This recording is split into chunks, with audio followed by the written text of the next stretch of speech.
if you look at the last 30 or 40 years, it's pretty obvious that, we've had a huge focus on cost and convenience. And so because of that, we've just had plastic proliferate our world.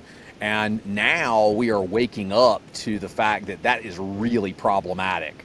And so the case for EPR is, can we create incentives to help organizations have the additional motivation to pivot away from these products to more environmentally friendly products that are either recyclable, curbside recyclable, or earth digestible.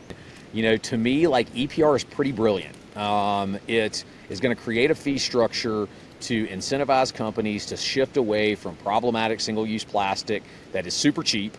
So they're going to give them an economic incentive, and then we're going to take those dollars and help to fund upgrades to recycling access, recycling technology, composting access and infrastructure, and education. And so I actually believe, done really well and intelligently, EPR can have a really big impact. And the nice thing is, like, there's places in the world that have been using EPR since the 1950s. So it works. We know it works if it's done properly. And I've said for a long time, like, what I support and what we support is intelligent EPR.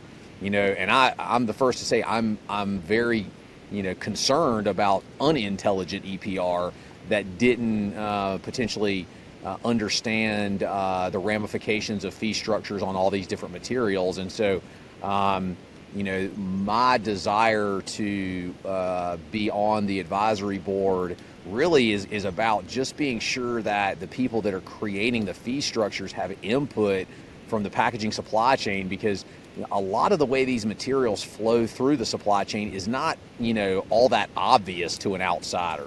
And it's not terribly complex, but you just need the benefit of human beings who live in this world that understand how these products are created, where the leakage into the environment comes from, what part of the supply chain that happens, and then, which products are really already circular and which products could be circular with just a little bit of effort and infrastructure.